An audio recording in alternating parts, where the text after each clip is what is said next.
So tonight's topic is agentic video, creative multiplier or slop generator, which is a big debate, right? Because some people who are anti-AI think that everything's slop, everything that you can produce with AI is slop. There's definitely, a reaction to AI that continues to go on. I think that's a short-term thing. I mean, certainly it's a generational thing as people get more used to it. But we're not going to talk so much about the fears of AI taking away jobs tonight as AI making things of poor quality. And we'll talk about the theory behind, first we'll talk about slop. And what is slop? And then we'll talk about what what agents are doing these days with video. And then we'll look at a particular tool that we can harness to use agentic video. So somewhat specific tonight. We won't be covering general topics here, although the tool can be used generally. And you'll see that it has a little bit of a different approach because it's agentic than other tools that are in the space. So creative multiplier or slop generator. So slop, digital content of low quality that is produced usually in quantity by means of artificial intelligence. That's the most recent definition, right? Because it's been soft mud or crap and stuff. Food waste is slop. Now it's unwanted AI content. We're using the word like that. But that seems to have taken over and caught on. So we've had plenty of things that would have been slop, right? Email spam, blogger spam. I'm very sorry about that. Auto-generated SEO, articles written for Google. These things have all existed before. And video is just because video couldn't be mass produced. By the AI until recently, but we've had a lot of slop and we've been deluged with spam and such. And now, recently clickbait headlines to get your attention, stock photo memes, and all those phrases. You won't believe what happened next to get your attention in there. I've seen so many times in the past year the word beloved. Everything's beloved now. There's a lot of love going on for all these beloved topics that have taken place.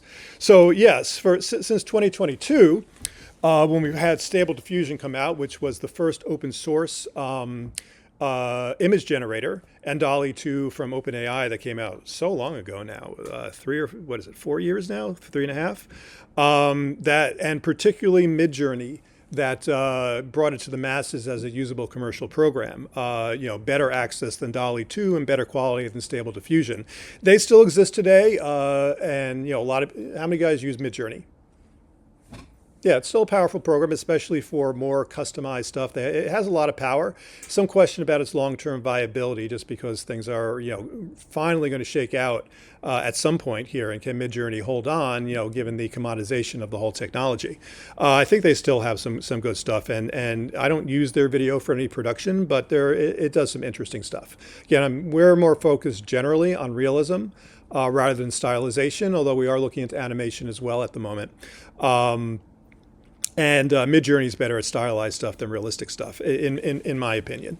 Once ChatGPT came out, then we have, tech slop at scale. So much easier to write spam, much easier to do all of those things. And we start to get Runway and Pika came out at end of 2023, I think it was, the first commercial offerings to do AI video.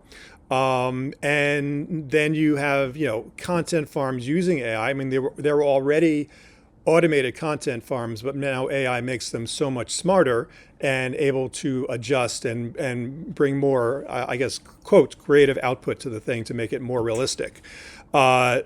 We start to see that, the early Runway and Pika.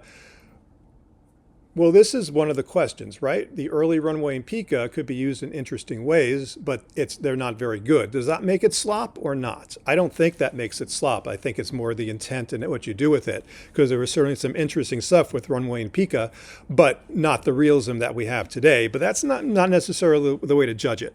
So then we had Shrimp Jesus. So we'll pull that up in a minute when we started having all the weird images and beginning to animate those weird images, both for curiosity, for commercial purposes, and to get clicks, which maybe is a better driver of what slop is. Today, or last week, 2025, 21% of YouTube recommendations are AI generated. TikTok removed a whole bunch of synthetic videos, but there are still probably much more than that on TikTok. And the name started applying. Here's some of the greatest hits, and we'll get into some of the video here in a minute. Shrimp Jesus, the telltale six-fingered hands. Again, some people think if they've got six fingers, that makes it slop.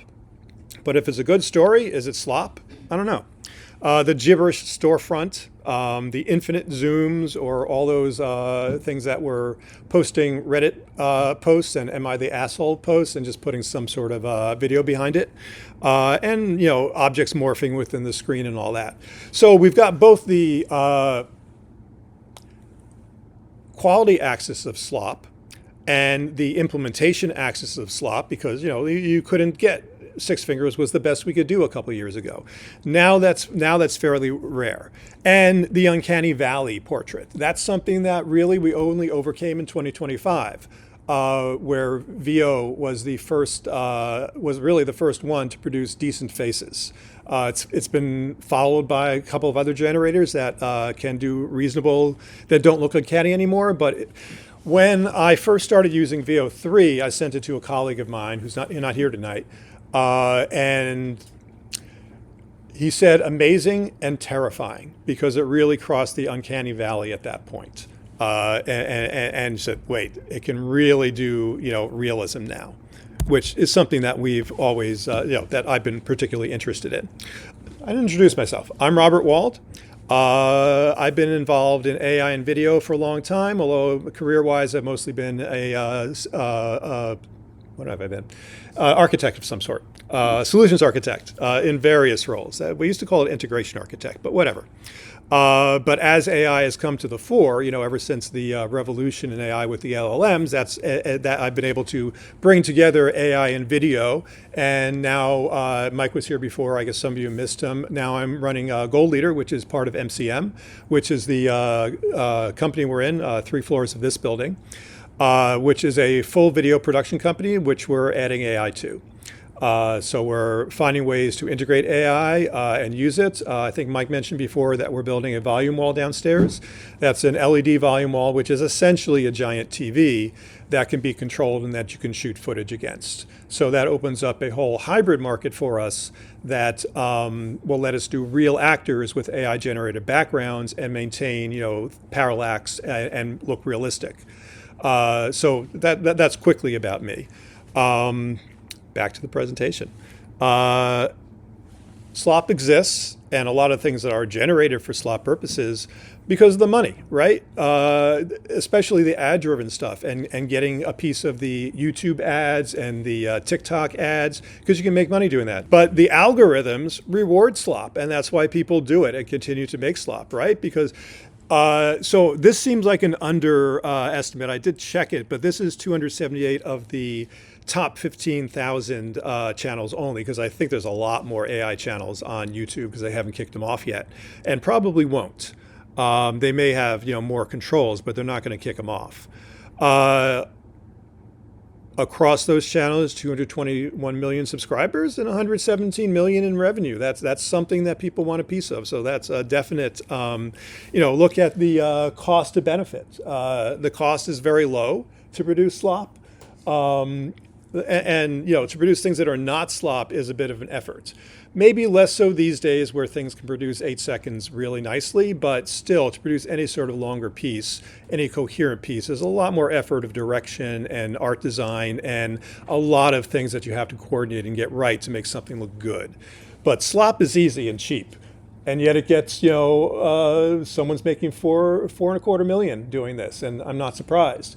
The algorithms reward engagement, not quality. So volume beats craft, unfortunately. And I don't know if we're going to escape from that trap or if we just have to get used to it. On the other hand, is it appropriate to use the word slop just for AI stuff when you consider some of the crap that Hollywood puts out? Because there's certainly commercial crap that's out there in the real film world, not with 6 fingers, at least not intentionally in most cases, but a lot of clones of old films. I'm thinking of, Marvel and superhero stuff. People like that. Is that slop? I wouldn't go quite slop, although there's certainly some of the stuff that's come out in the past couple of years from Disney has been slop.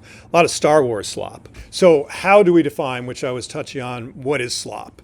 Let's look at a couple of them. So the axis here is technical quality. Because, six fingers, poor faces, nonsensical output. There's an axis there because, if you are artistic and we're doing things 2 years ago, there's plenty of interesting stuff, more curiosities, but I wouldn't qualify a well-written thing that was poorly implemented because of the tools that were available at the time as slop. The creator intent, if you're going for the money and you're just doing a mill to put stuff together, that's a creator intent. So if you're trying for something high end but you fail, that doesn't necessarily make it slop, although it may make it crap. So we got more adjectives to use there. And the audience experience. I know that when I see something sloppy or I see an AI doing something inappropriate, that I think, an AI shouldn't be doing that immediately offends me. And I'm sure, and I'm in the industry, so I'm sure it offends other people as well. How the audience actually experiences it, it when you see it. And what I was wondering was, why is a paid actor who has never used a product but is, promoting it acceptable as a spokesperson, but an AI avatar, who's not a real person but is written by a real person or an LLM, why is that slop, and the actor who's never touched the product and just getting paid, why are they judged differently? I don't know. We'll see. So there's an intersection of these things that make slop. Mindlessly generated, thrust upon someone who didn't ask for it, then we say slop. But that too is variable. We're probably not going to find, it's in the eye of the beholder, like beauty. Let's take a look at some slop first, just to get in the mood.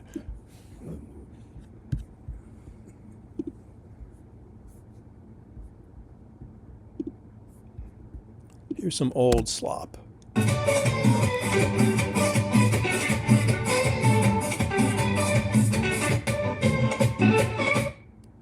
Yep. So we got the infinite zoom, the game players, where you just talk over it, and they're all just for clicks. I kind of like that one. Jesus shrimp.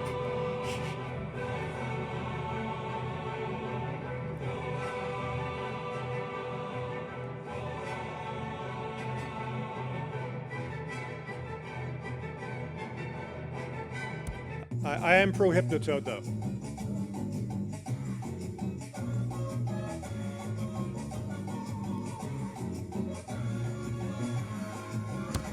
Having just produced an AI vegetable video a month or two ago, I'm not convinced that that's slop. I'm not going to show that one, but I think it came out pretty well and just was vegetable oriented.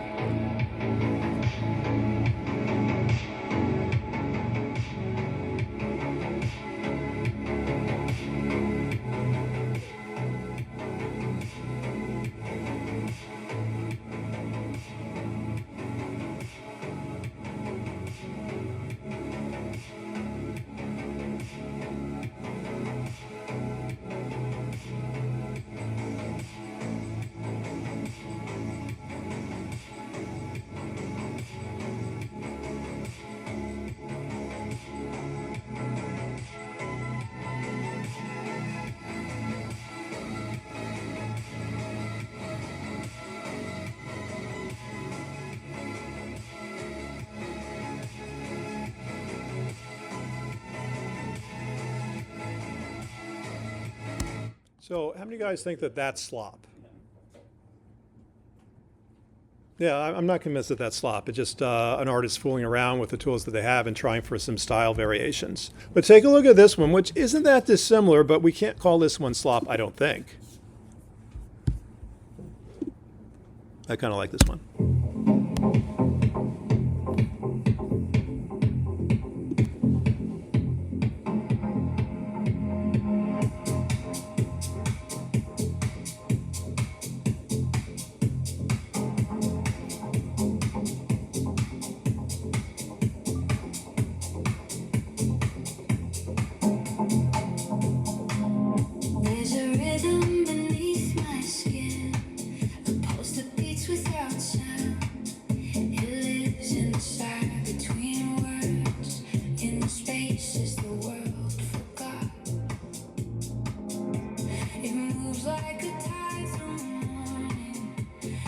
Count the fingers.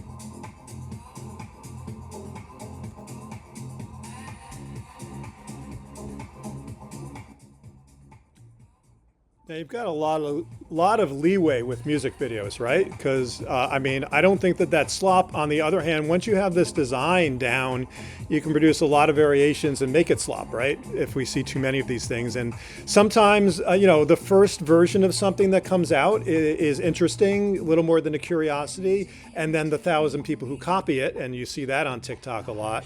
You know, then that qualifies as slop. But I don't think this one's slop at all. Yeah, Just this one, she posted. I follow her on LinkedIn. She does some really good stuff. Yeah, yeah, So has a definite aesthetic. yeah.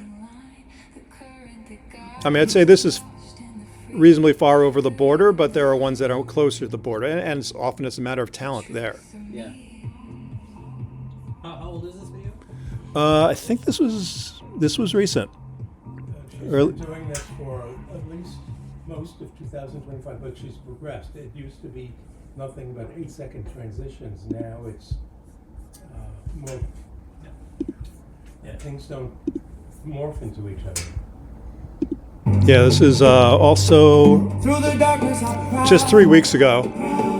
The style is very similar, but it's not a clone. But you know, it's kind of like art. I worked with an artist once, and I really thought she should concentrate on eyes, and she told me she can't do eyes because another artist does eyes, so she couldn't copy that. But you can copy yourself, but you can see the stylistic, you know, once you have one, then you have a lot of variations of this thing, and it's a lot easier to produce this sort of thing. Still not slop, but you can start churning them out. So, more of a question. This reminds me of sort of like, you know, a realistic painting got broken down into cubism and pieces and lines. Yeah. This is sort of like an imitation in a fashion of that. Is the music Suno or is I believe it is Suno. I know one of these is Suno. Let me see. Which is a whole other question. Yeah, it's Suno. And, you know, there are, I think, a couple of Suno pieces which are on the charts now, right? And have even risen to number one. At this point, no one's stopping them. I prefer the AI. Yeah. Well, AI gets more and more powerful. A friend of mine who's a music producer has licensed a whole library of songs, like 80,000 pieces, which now he can take and bring into AI and modify and put out over the radio because he has full rights to them. And he can use Suno, or there's a whole bunch of programs. Suno's been bought. I'm sure everyone knows that, so it'll probably be derezzed like Udio has been. But there's enough open source music generators out there that I don't know that it matters that much anymore. I don't know what Coca-Cola was thinking here.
So I don't know if that's slop or just poor taste. Well, we're spending too much time on slop because I've got a whole theory and engineering part to go through. So I'm not going to talk about the creative stuff, even though I have some queued up. There's some really good stuff that's come out and we've looked at in the past. If I need a break, I'll show something there. But there's, not a lot of exceptional stuff, more recently. But even if you look at the recent runway film festivals and such, I'm not saying it's slop, but a lot of them are not that impressive. But there is impressive stuff that has come out that people, that people can appreciate. So where does that leave us? So our real topic is agentic video. Now that the human can be almost completely removed from the loop, how does that change the perception and distribution of slop? So agentic video, and this could be, a human instigated, a human in the loop, or entirely out of the loop if it's just a content generator motor. It depends on the user, and there's tremendous opportunity for creativity. That's kind of the space that we're in. And then there's people who are just making dime on pumping out mindless content and paying their rent that way. Not what I'm interested in, but on the other hand, I like the money. So who knows? So let's talk about where we are right now with agentic video and agents in general. And I'll probably do a deeper dive into agentic stuff at the tech group meeting later this month. But today we'll keep it fairly high level.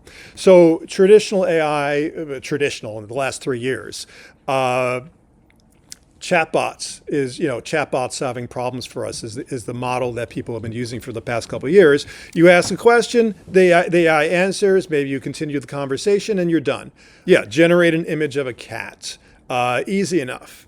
But agentic AI has a loop, right? Agentic AI can figure stuff out. It can perceive these days. We'll talk about that. It can reason, it can act, and it can observe. So create a video series about cats that will appeal to my target audience. We can do that fairly automatically these days. Will they be good videos? Not necessarily, but as we've seen, slop is in the eye of the beholder. Maybe the LLM will, or has in some cases, progressed to the point where we can get good stuff out of the LLM.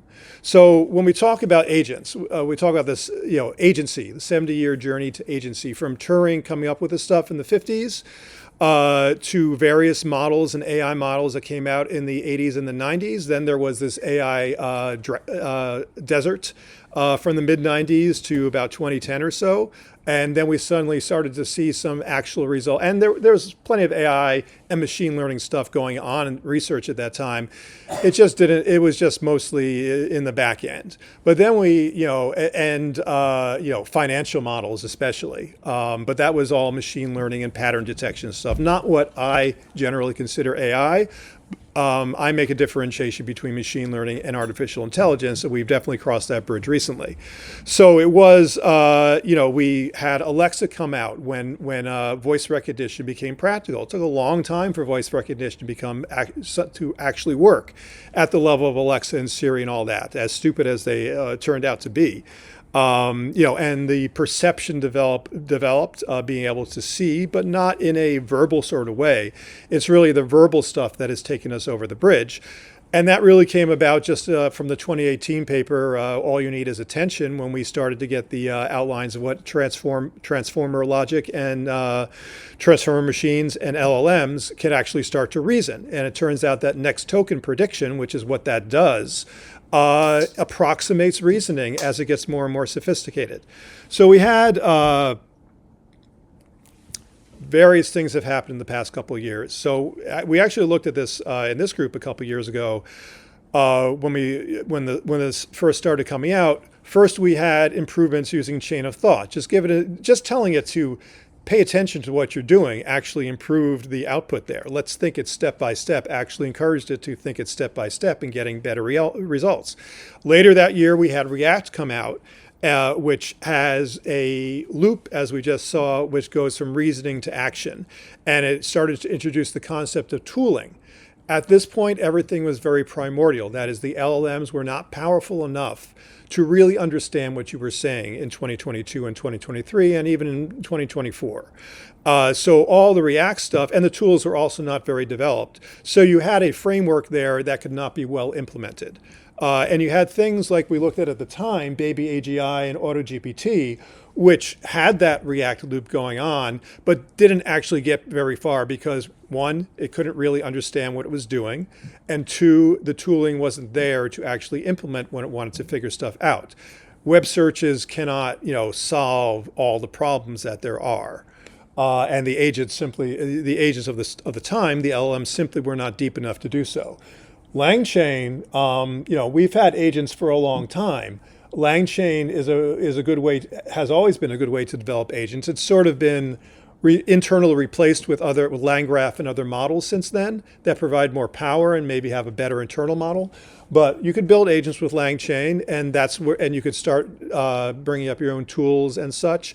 Again, the power was limited because the power of the LLMs was limited. Certainly could not understand deep stories at that point, but it could do some things. What's happened recently is the opposite of what I just said. That is in 2025 and 2026. And remember, OpenAI o1 is only, a year and some old. And that was, the first real deep reasoning model that had a better understanding. And we're several generations past then.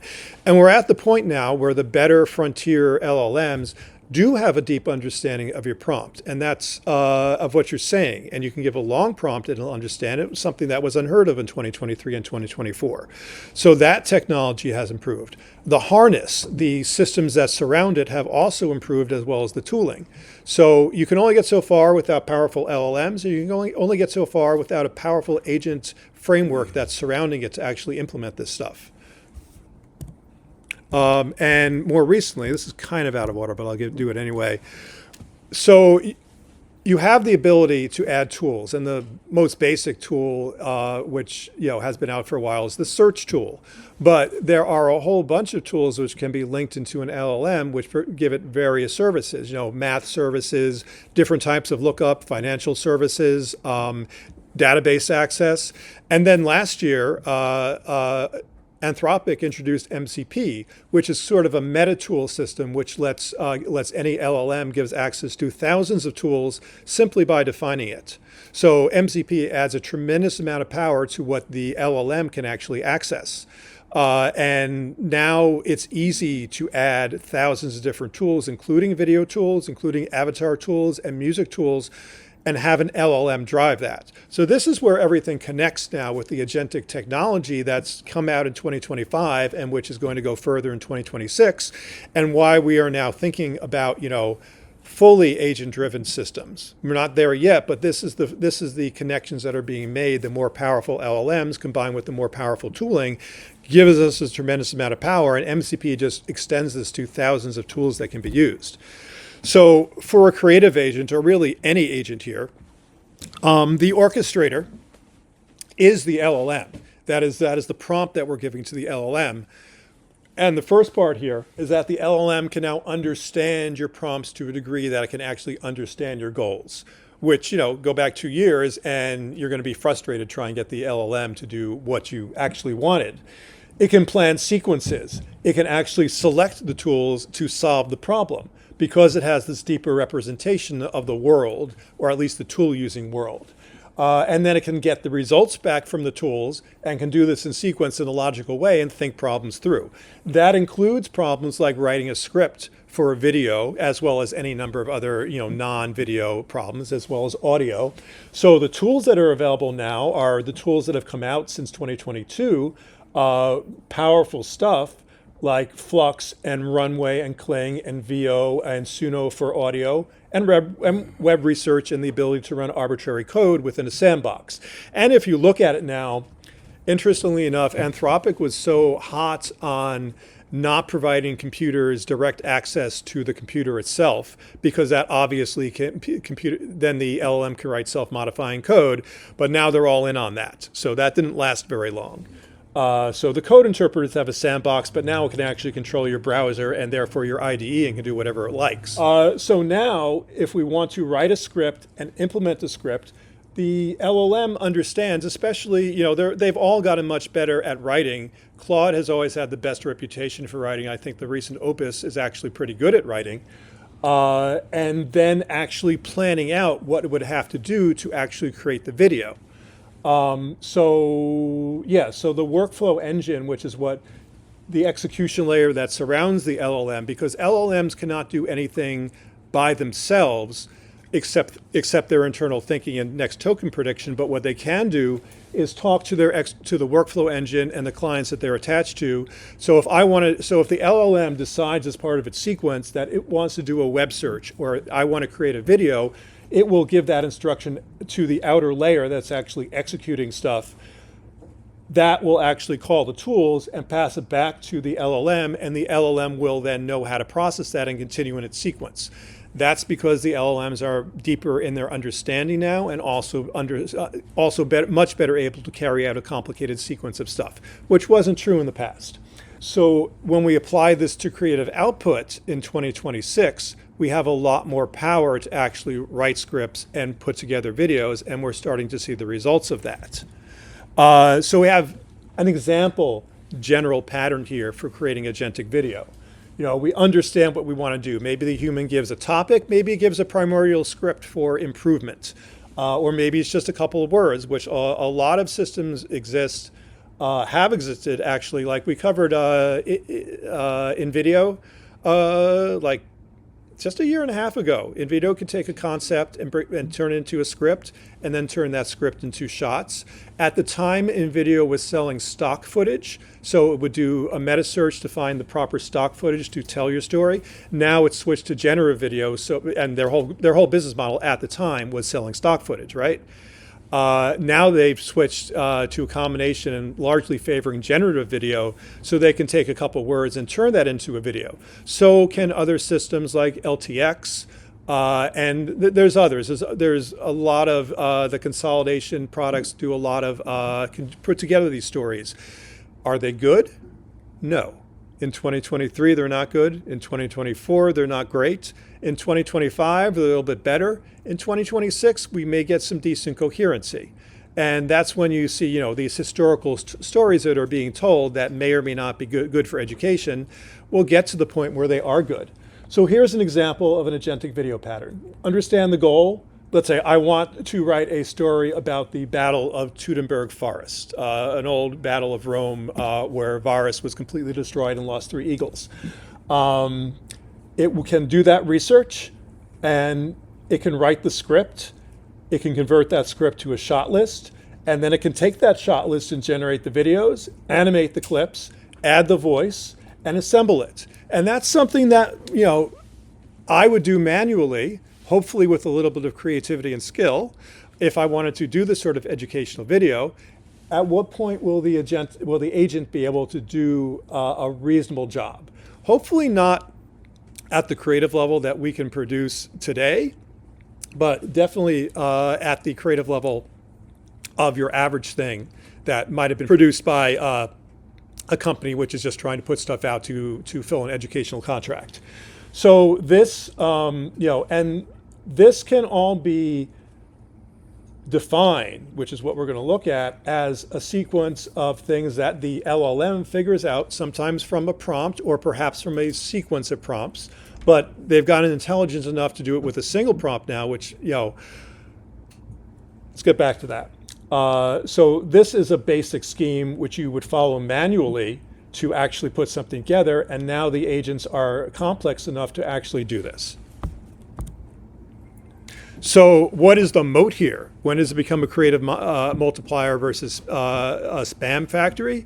The same tools. Again, this is not well defined because it's the same question, what is slop and what is not slop? It depends on the context. It depends upon the end user who's going to work on it.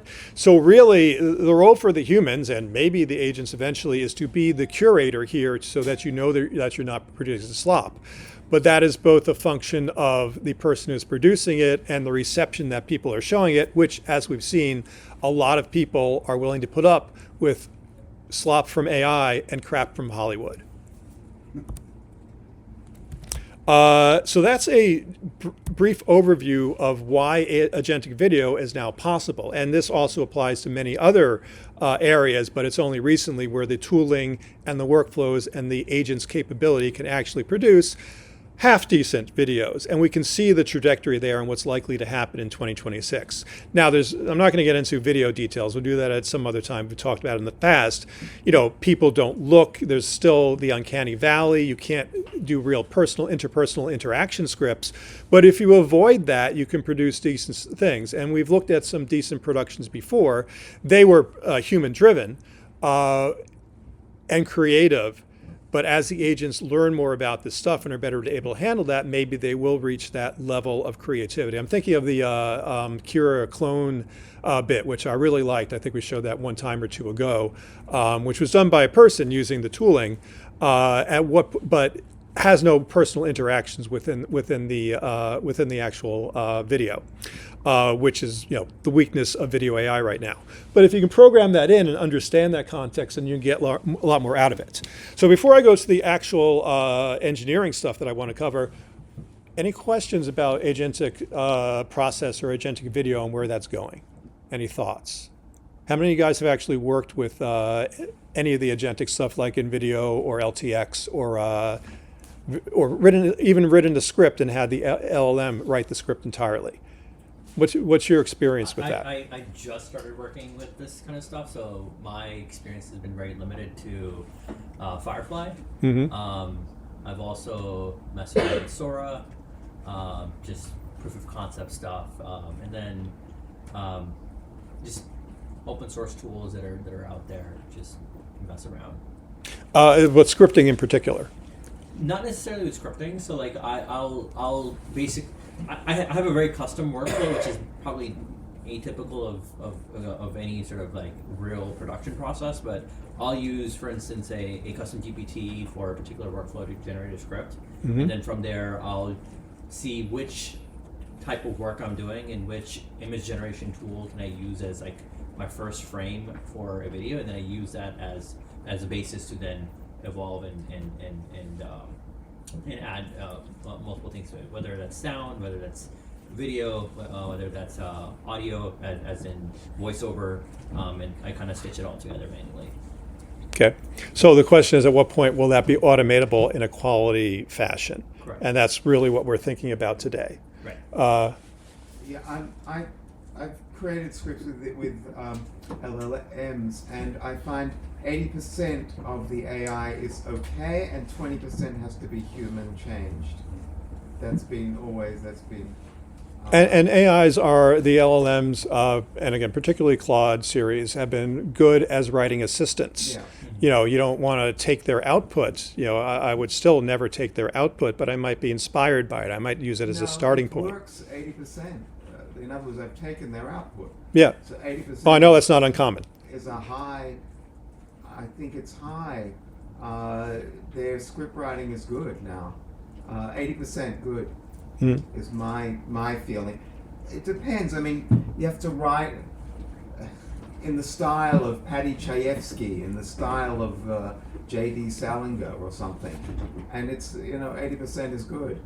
But then you give it notes and you give it feedback. It comes back with A couple of times. You work drafts with it. Or? A couple of times, but I usually do it.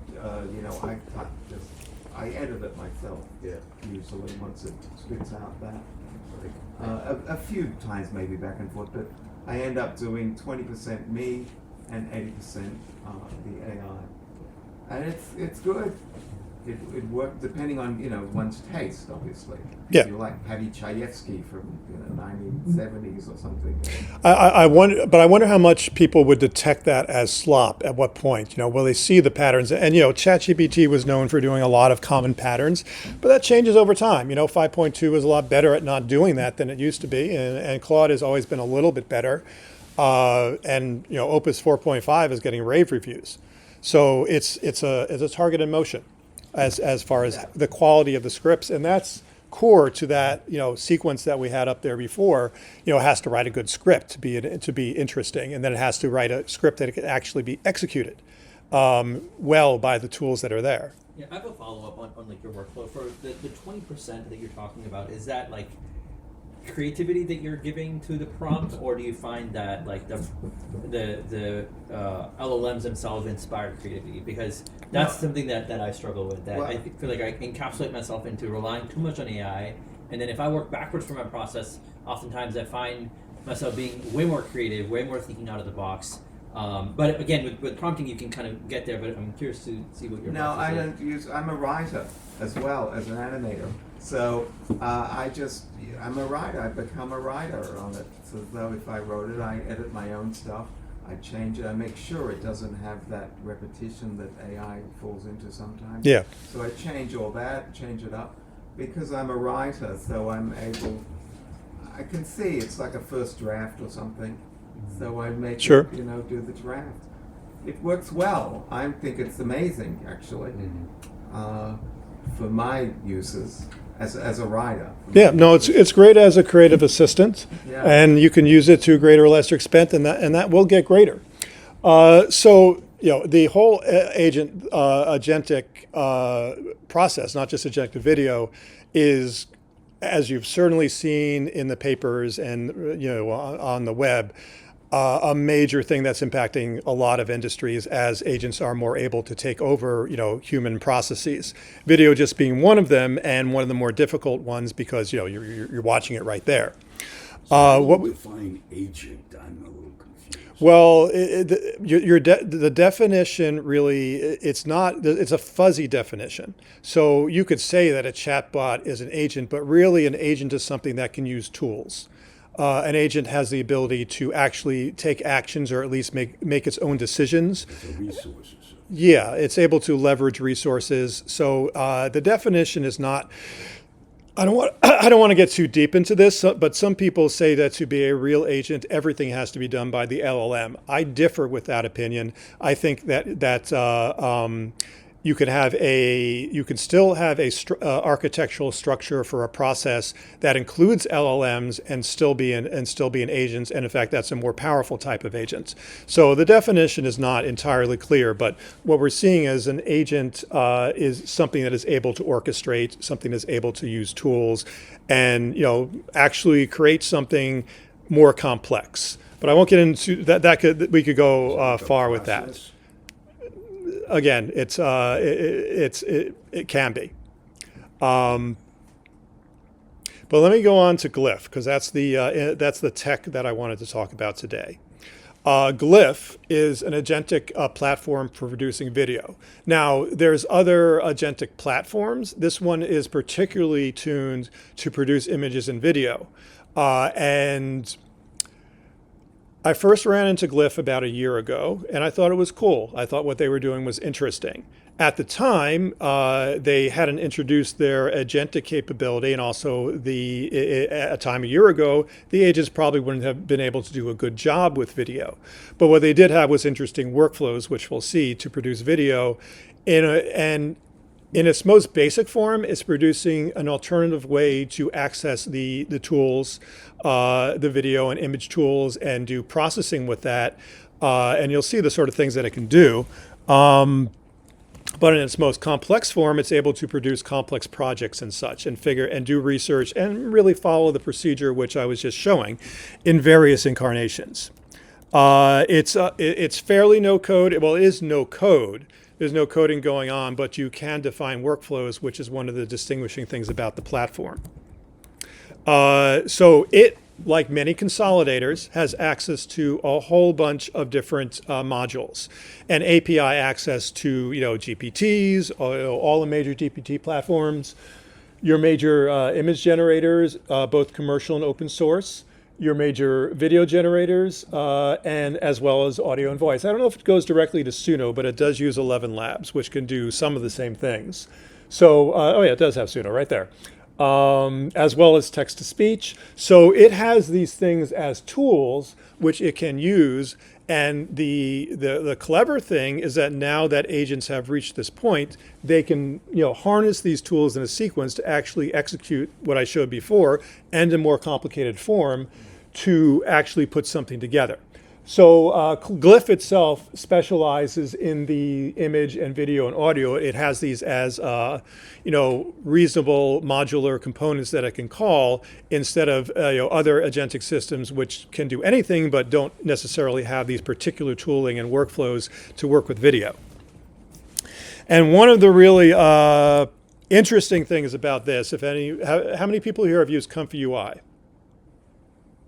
So Comfy UI, I'm not going to get into it. We did talk about it long ago. Comfy UI is generally associated with open source systems because there's a lot of open source things that do not have their own commercial environment like VO or Sora or Kling or any of those things, Midjourney, whatever. But they need an environment to run in. And Comfy provides without going into any details here, Comfy provides a really powerful way of writing image and video workflows and even LLMs sometimes, which means that as a modular component within Glif, we not only have access to the APIs for all those systems you just saw, but we can write arbitrary processes within Comfy UI and execute all sorts of more complex processing. And Comfy UI is used both for open source and also before a year ago when you first started to have really powerful and more realistic video generators at the commercial level, you had open source video generators and such, and your more professional productions would actually use Comfy UI simply because it gives much more granular access and ability to manipulate things than any of the commercial tools did at the time. And still does, it's just that you don't need that level of detail for much of the processing and video generation that's done these days. But it's a very powerful system to have as a modular component available to the agent to execute. And that is definitely a distinguishing factor for Glif. Interestingly, Glif does a lot of the process that has a thing called short-form video agent, which we'll look at in 2 seconds, which can take that and execute the script that we saw before as your standard way of putting together videos. Now, it doesn't have the subtlety or the ability to get into gross, really granular details and transitions and figure out things, but it does have an interesting subset of that, and that's more a limitation as the technology progresses. More a limitation of, again, what the LLM can actually think about and how complicated it can get. As these things, in the next revision, we may be able to get, I'll show you what I mean when I get to the examples. It will be able to get deeper into, producing a professional level video as opposed to, a short thing that is what it does now. So let's actually go over to one of those.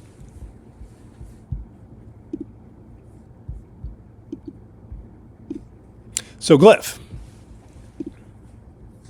Now I'm using Glif because I think it's one of the best examples of how you can start using this sort of agentic video to put stuff out. The platform itself, honestly, I don't think is going to survive because I have been, looking at it. It's not. They continue to make improvements and leveraging the improvements in LLMs. I don't think they have enough money or enough of a team to actually succeed, though I could be wrong. I just think that their temporary advantage can be easily replicated, and they haven't established enough of a user base to really succeed at this point. But what you can see is that it has an awful lot of interesting stuff. Its major things are agents and workflows that call models. So let's start at the workflow level because that's really their oldest thing. And their workflows vary from, let's see a good one here.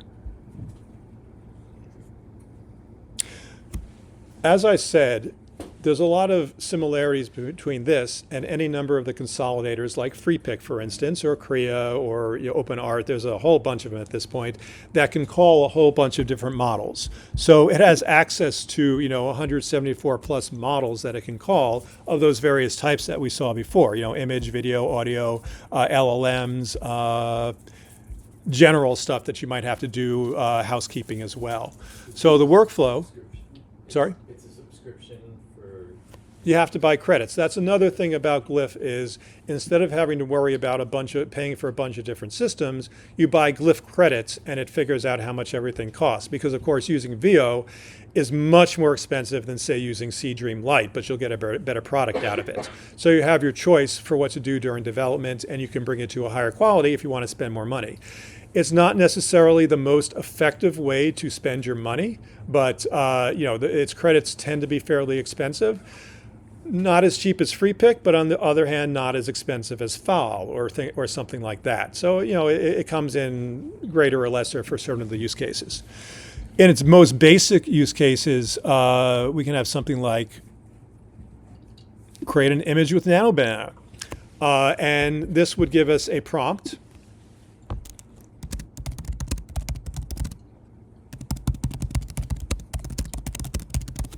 I don't have any style references, so I'm not going to use any here. This is not complicated, of course. No, it can't be empty. I don't have an image URL. All right, I'm not going to use this one. Let's use basic Nano Banana Pro.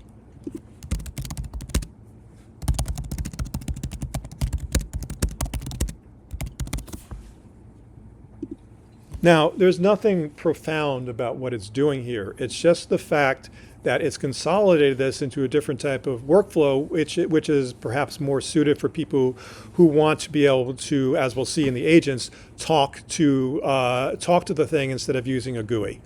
And there's certain advantages to that. So here we have our chicken.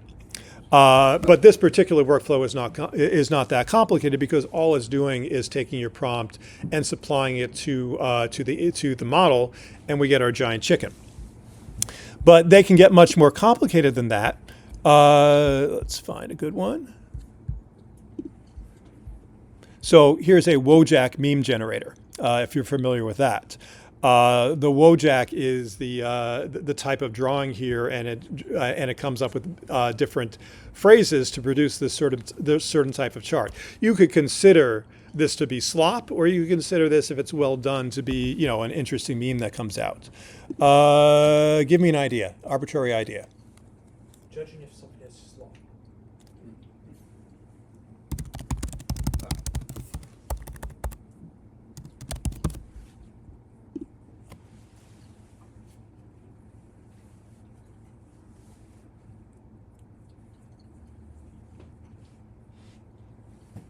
So here, where we'll look at the code in a second, we have more things going on than we did in the last one. In this one, here we go.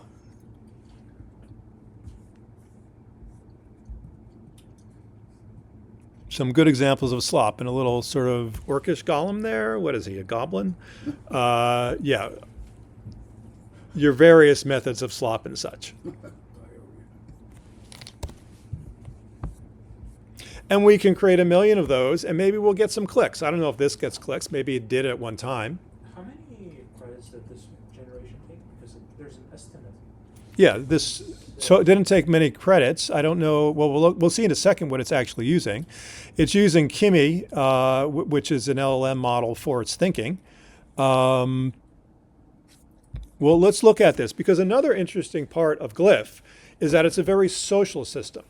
That is, if you publish a workflow, and you don't have to publish a workflow, but most of them are published, you can view it, you can see what the person did, and you can remix it, take it, and derive your own from it. So there are 218 remixes of this workflow, which means that we're basically copying it and using it. So first, let's view the source.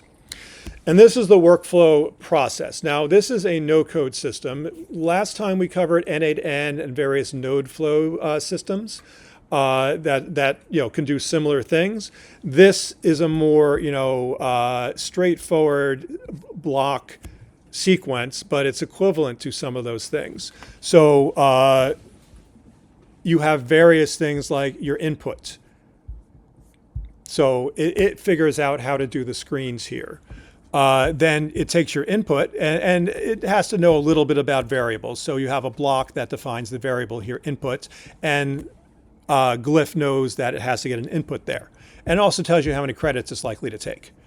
Now it calls Kimmy to actually generate the meme. So if you can see it, you are simulating a most unhinged Wojak meme creator that is specialized in the form of depicting a character. Can I actually extend this here? Yeah. And we give it a bunch of instructions that the LLM can now understand, right? And we want JSON out there so that we can use it in the next step. And so we take an input and it generates all those phrases that we saw, knowing that it's going to put this into this context. Now it just creates it to JSON. Well, it actually maps it to JSON. This just has to be done in order to decode the JSON coming from the last step. I know JSON is a technical term. Hopefully some of you are familiar with it. It's a particular way, it's a human readable way of representing data, basically. It's easier to read than the old XML stuff. And then it calls another generator, the Wojak generator, which actually makes the drawing. It takes all these inputs here and creates the Wojak generator. So it's leveraging something else. And then it has a different interface for actually putting together the end product, which is this taking all those responses and letting you lay it out so that you can see what it looks like. So it has all these components which are commonly useful for creating images and video. Basically giving you a tool set that you can use like that, which, it's not that you can't do this in other systems. It's just that it has it built in because that's its audience. Do you know what would prompt it to use Kimi K2 Turbo over a different model for image generation? Kimi is cheap and it's good at certain. It's not a bad model for the cost. I think that's why they used it.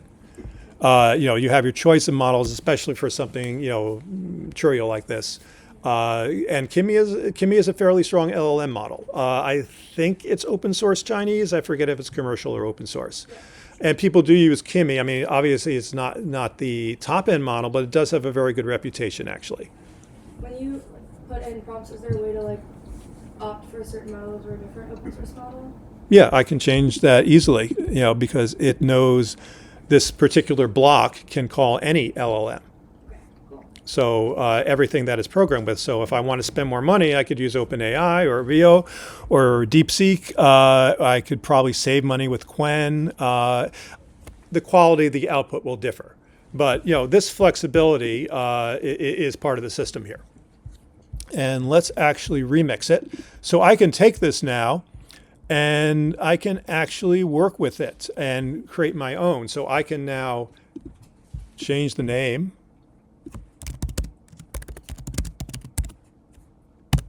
And use it and republish it. So I can take this workflow and, the old one. Now let's say I wanted to do one with a different, and use Mistral for some reason. There may be other things. I may have to watch the parameters there to make sure it matches, but generally they're very similar for LLMs. And it'll execute that. I don't know if it does the estimate here. Yeah, it did regenerate the estimate. So that's how we can tell how much is actually doing. So if we use OpenAI, it's going to cost a lot more. And there may be a particular quirk of Kimi that makes it particularly good at making Wojak memes. I don't know. I don't think so, but it could be. And you have a whole bunch of blocks that you can use here. So text, these are all user interface blocks. You can input text, multi-pics, images, audio, and video.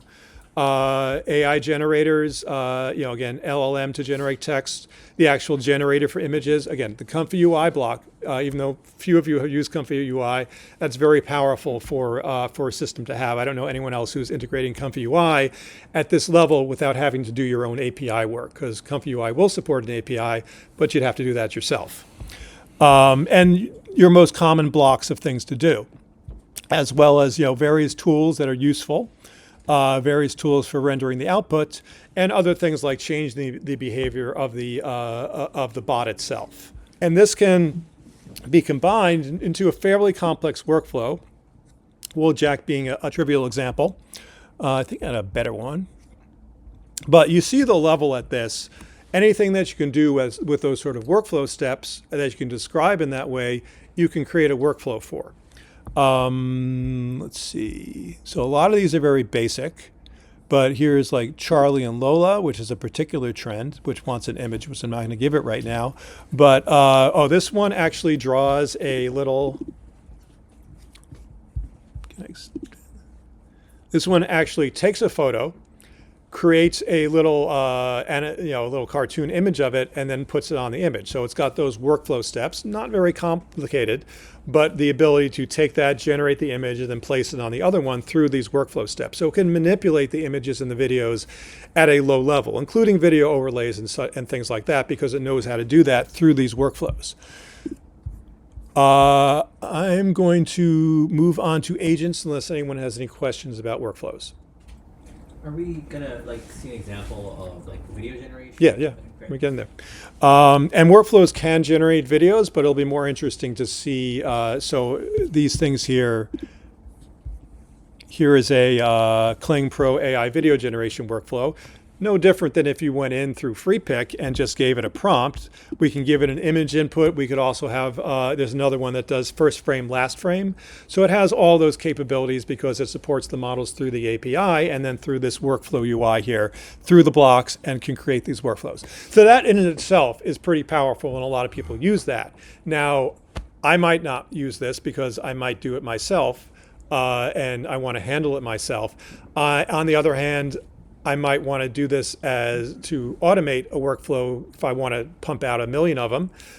Glif also lets you call itself via an API or even via an MCP server. So if you expose your workflow as an MCP callable thing, then any LLM that supports MCPs or APIs can then use your workflow. So you can integrate it, and the agent, at that point, the LLM acting as an agent will be able to call your workflow and figure out when it wants to call your workflow and do your custom workflow that way. So that in itself is fairly powerful. But what makes it agentic, let's just look at one. What makes it agentic is the ability, like I showed before, to actually take a prompt and then use those workflows as the actual tools that the LLM has access to. So that's something you don't have in any other system as easy to use as this, the ability to create your tools using this workflow. And the tools are fundamental to any agent. An agent needs to know about the tools that it can use. And these workflows now become the tools that you can use in the video and image space. So that's a powerful feature that you don't get anywhere else without a lot more work. So another very strong agentic system, which has gotten a lot of press recently and come to the fore, is Claude Code. And there's nothing that we're doing here that Claude Code can't do, except Claude Code, even with skills, doesn't make it easy for you to do these image and video workflows. Not that you can't do it with skills and tools and such, it's that you have to put a lot of work into it, and maybe you're looking to be an artist, not do LLM configurations. So it's solving the problem a different way. This one is always cool, miniature history.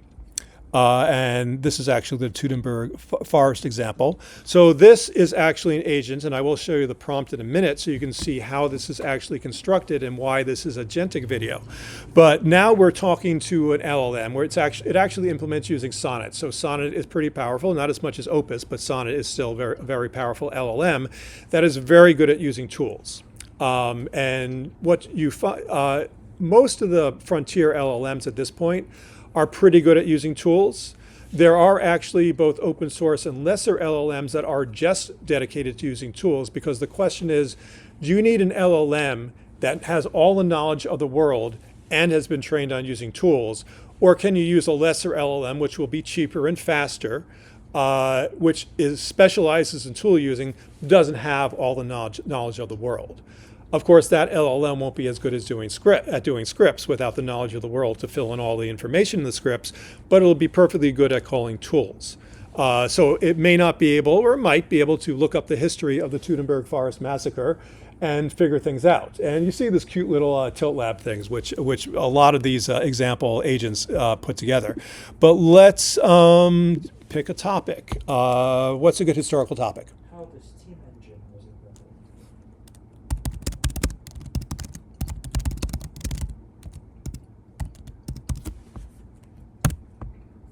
we've looked at in the past year two other major ways of agentic style, agent style, or ways of automated coding, that is. So we looked at vibe coding a while ago, and the example I usually have used in the past is how to create your own news channel. You research the news, you pick your topics, you write the script, you pass the script to an avatar, the avatar speaks. We did that using vibe coding. Vibe coding is actually real coding, it's just that you're not doing the coding. It's actually writing the code for you, and you compile the code or however you want, however it's distributed, and then that code does what, hopefully, often, sometimes, does what you actually vibe coded, what you described to the vibe coding system. So that's one way of doing that. It's probably more efficient than what we're going to look at, because if you're using the LM for everything, including interpreting what you're trying to do, that gets expensive. So I don't want to burn down a forest in order to create this thing. Real code is going to be more efficient there. Then, last time or the time before, we looked at nodal flow systems like N8N is the premier form of that right now. OpenAI has their builder available now that came out recently. There's Opal from Google, and there's a couple of those things where you actually, I'm not going to go into it here, but you actually draw out the process using nodes connected together. And there, again, you have the same thing. You do your research, you make your script, you animate your script, and here you're calling for deep research. You're calling a script writer based upon your deep research after you've chosen your topics, and then you're calling an avatar generator to actually do the video, and then you stitch it together with the audio and produce your final product, and that's represented on the screen. Here it's going to be represented just by a prompt. So that's fully agentic, and it's doing everything leveraging the prompt. So you're really thinking not about you're not about what's going on at all. You're just telling the agent how to do it. So that's real agentic coding as opposed to vibe coding or nodal flow coding, which is usually call it. So to make videos, let's say, or photos more realistic, how can we do it? By just using prompts, or because it's picking the tool, right? Yes. Let me show you the details, and you'll see a little bit more. I'm not saying the potential is there. Let's see what we get to here. There's a lot of potential here that's just beginning to be realized, because once you get to agentic programming, depending upon the power, again, getting back to the LLM, being able to understand the problem, create a sequence that's actually going to solve the problem, and execute that sequence. That's something that, that's agentic. That's something that was not easy to do a year ago. But now in 2026, we have much stronger tools to do that. So this has, on its own, someone wrote the prompt, of course. It's come up with a video plan. It's broken it up into scenes based upon its research. It's come up with voiceovers and actually described the way we usually do it is to create an image and then animate that image. So we need both of those prompts to do it. And we're just going to take what it has. I'm going to say, if I wanted to, I could say,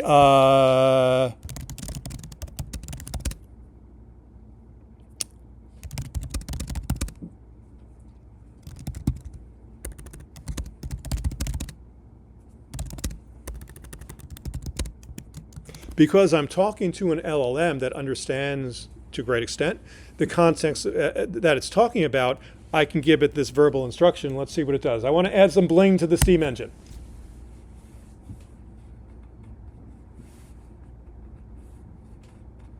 Absolutely.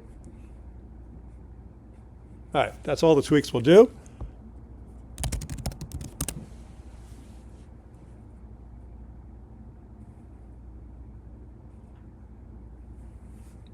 So all the things that it's doing now, again, getting back to the way to create video, again, at a basic level, if we were doing this professionally, we would really craft this. We would get the timing exactly right. We would go into the script details. We'd make sure we're telling the story that we want to tell. But this is going to do a half decent job with these tilt script stuff. You can see the Seedream is not the Seedream Lite is not the best image or video generator, but it does have the advantage of being cheap. So the quality can be much better if we were willing to spend a lot more money. But this is a free thing, so I'm watching my credits here.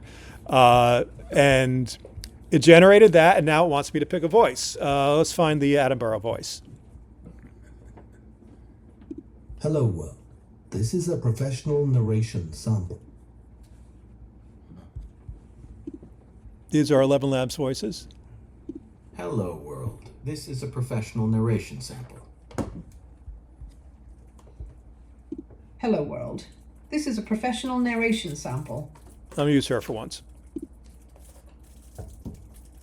That's actually the 11 Labs ID. I think I can close this now. And now it's doing the voiceovers based upon the script that it generated before.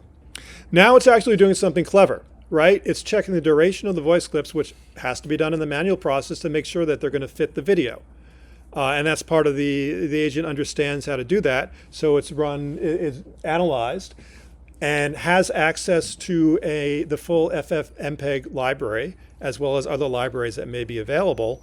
FFmpeg, for those who are unfamiliar, is a very old but very useful audio-video library that's able to detect silences, figure out things, audio and visually, cut things, join things together.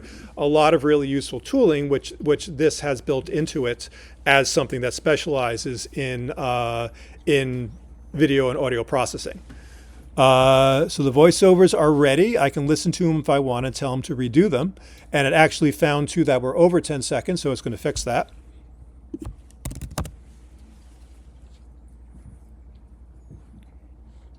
Now it's going to take the images, go through the rest of the process.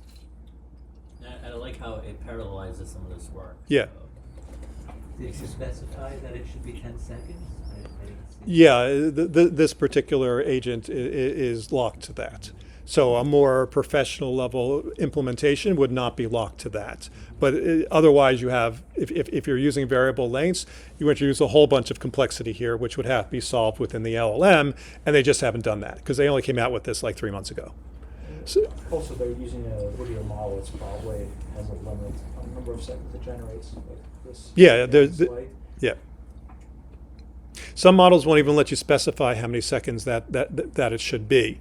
The open source ones generally can. How many frames it's going to be. So this will be about 40 seconds. Yeah. But it's not expensive. I think one credit is about 1 cent. I don't know, but it's not expensive. I think this takes less than 40 cents. Again, it's not necessarily the most efficient way to spend your money, but it has a lot of power behind it. And as the agents develop, or you develop your own agents, and we'll look at the agent code in a second, you can modify this and make it more complicated because you have all these workflow tools that you can call, which have a lot of power from the audio video world to do things. So whatever the agent can figure out to do with the tools that are available, and you can create your own workflows that increase that power, now you have a system you can do something with. What's the upper limit? Not clear yet. Not clear how well Sonnet will be able to call these workflows. Again, they just introduced this recently. And there are people have custom systems that do all this, using custom code, but that's not what we have here. Here we have something for the general end user. There are professional systems that will do the news broadcasting task and have a number of chained agents to make it come out well, and add all sorts of flair or add a political bias, anything like that. That's not what we're doing here. So adding the background music, stitch the clips together, and even adding subtitles. How did they choose the background music? I believe it just, we'll see that. Actually, can we see that? It calls either Suno or 11 Labs. Let's see what it did. Just based on the subject matter, it says this would be good background music? Yes. I think it generated a couple of blocks above. Yeah, you're right. The volume here. Yeah, no, I was just curious about the actual genre. Historical. Here it is. The music's from 11 Labs. So not Suno, but 11 Labs has its own music generator as well. Not as complex as Suno.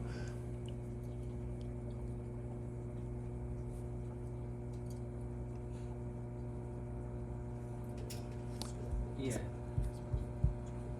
Right. Period appropriate. There it is.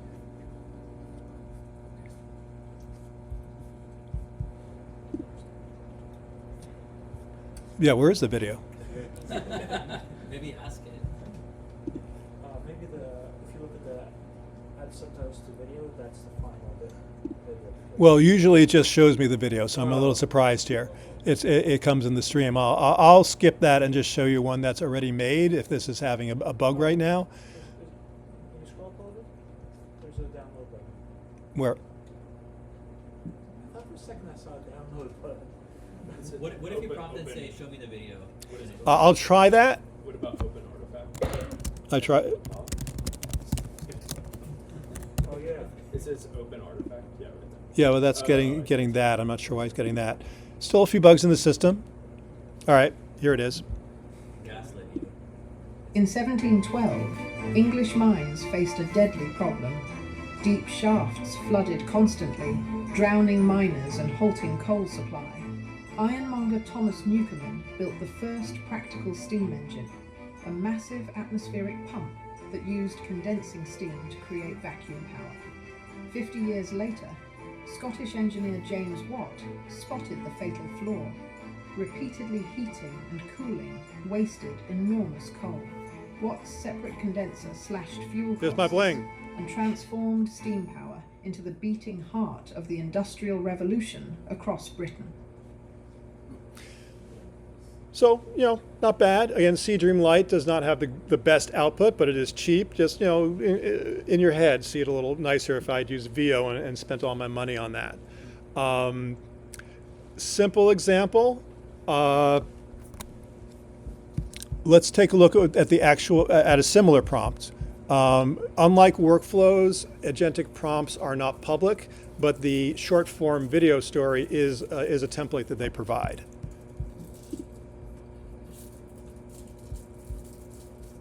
I'm glad it answered that question correctly. That's they've gotten a lot smarter. All right, agents. So there's a whole bunch of agents that do various things because of course we can do a lot more than the workflows do. So for the agents, it's got a number of templates to start with and to build. And one of the more popular ones is exactly what we did that for, which is a short form video agent. It says your character, but what do we want here?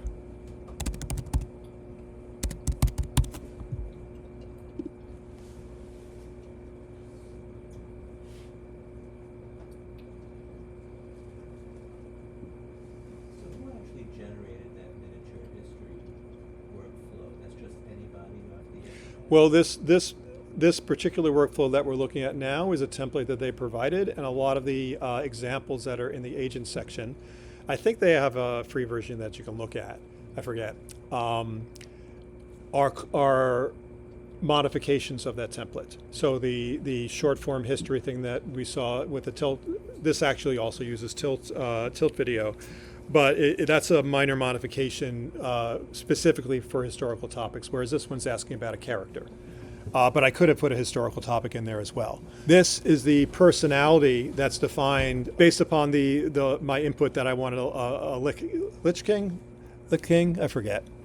And the purpose of this agent is to create immersive dark fantasy videos exploring the Lich King's lore, undead armies, and necromantic power through cinematic storytelling. And let's go into it, and then I'll show you the source.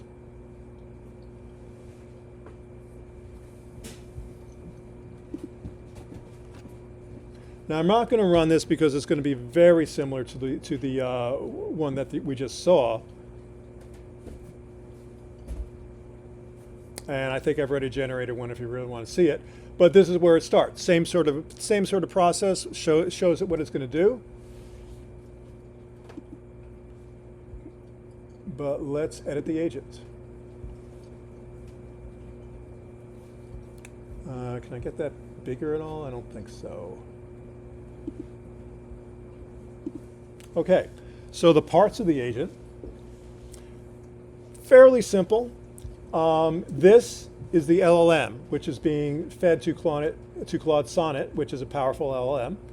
And also, this part of it is free, which is why I think they're going to run out of money sooner or later.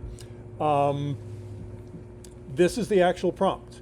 You create a dark fantasy video, and this is why it's agentic, about the Lich King and undead lore using the following process of tool chaining. User gives you the idea request, you research it, you come up with a plan, and you need to condense the story into image prompts and instructions for how to build the image prompts. So here's the magic in that the LLM knows how to, understand these things, and you're giving it these contextual directives to head off all the usual issues you might have with this sort of generation. So if I just said generate some images, it's not going to come out very well. But as I'm specifying all this within the agent, including guidelines, like there's no transfer from image prompt to image prompt. If you've ever tried to write an image prompt based upon a script, the LLM doesn't realize that you need to fully define each image prompt, so it'll start talking about use a pronoun instead of redescribing the character that it's trying to do. That's to prevent this.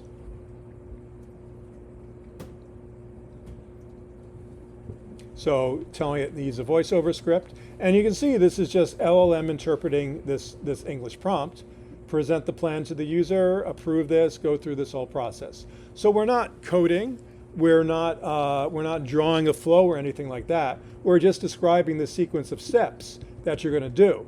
And this, especially if you look at what people are doing with Claude Code, which also uses Sonnet or Opal, is how these things are defined.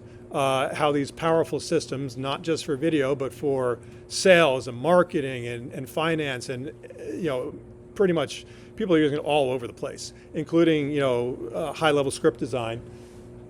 Using this level of instructions that is understood now, it can figure out how to call these tools, as we saw, and effectively make me a story about the Lich King or a historical one. Now, what comes with a template?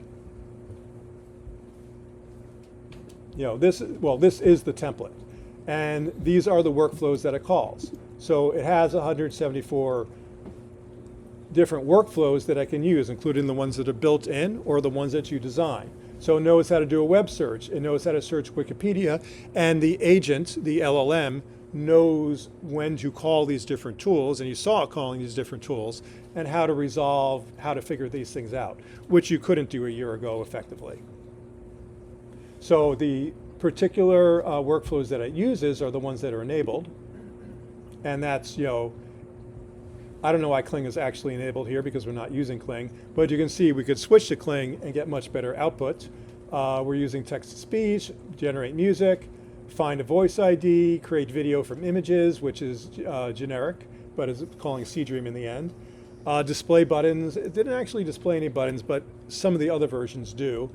Make the tilt shift miniatures, mix things together, determine the length, do your search. I don't know why it needs the current time, but maybe it does. There's some extra things in here because we're not using Nano Banana or all of those things. And like I said, FFmpeg lets us do editing. And the Agentic code knows how to use all of these tools rationally to solve the problem. Now, if we go back, and it's got other things like memory and being able to describe the theme here and how to actually find the agent within the system. So we can take this basic prompt and we can stretch it. We can see how far we can do. Can we do a 50-second video? If we say do a 50-second video, then yeah. Will it be coherent? Maybe. It'll probably be at the same level since all these things are fairly independent. It'll be a longer script, so you may be stretching it, but these are things you have to experiment with if you wanted to dive into the tool, or really any LLM tool that's trying to do this and leverage tools. There's nothing here, like I said, that you can't do with Claude Code, but you would have to define all your workflows and your skills that would actually implement these things, and it wouldn't be as easy as just calling the workflows here. Nor would it be presented in the, this is a coherent package for doing this sort of thing. You could develop your own Claude Code that would be very similar, since everything is being done with the LLM. We can. I won't get into memory, but you can define your memory that you want to use for a more complex agentic experience. You can add conversation starters. There's lots of little bells and whistles which I won't get into, which makes this a interesting, usable system. I had one that I wanted to finish. Okay, just curious, can you do reverse engineering? Upload a video, let's say 1 minute, generate all the steps? Yes, you could. In fact, because Gemini and I believe Opus and possibly Sonnet can watch a video, there is a workflow in here that will call those things and watch a video. So you can upload a video, it can watch the video, it'll return a description of the video, and then you can take that. You would have to write a different agent, take the script that came back from the video, and then re-script it and re-implement it. So you would just have to describe it agentically in the LLM to reproduce that video, and you can do that a lot. In fact, there is a workflow or an agent that will let you reverse engineer TikTok videos. Let me see if I can find that. I haven't used it.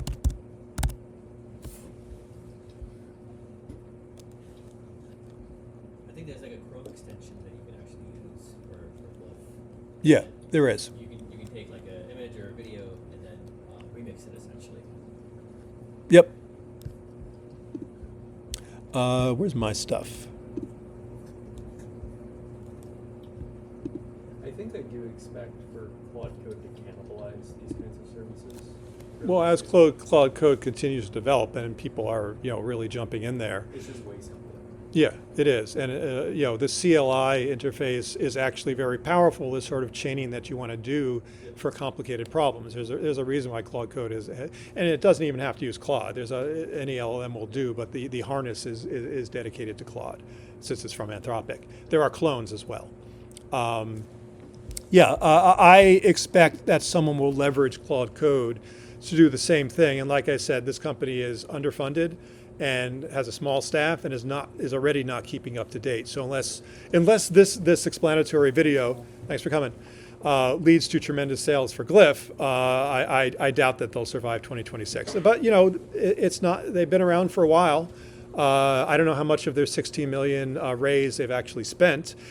Really, they put out a weekly or monthly video show, but it's mostly about the new video technologies that's come out, and not really about Glif, because all the little components that you saw before that we can call videos from, you can do that in any number of tools. So it's the agentic stuff and the ability to easily create these workflow sequences that can then be called by the agent that makes it particularly powerful, but there's nothing there that you couldn't re-implement within Claude Code.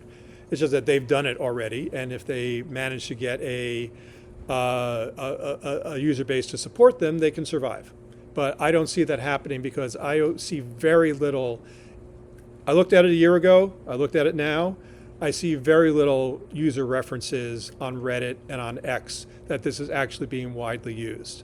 It does have enough usage it does have some users, but I'm not convinced that it has enough to survive.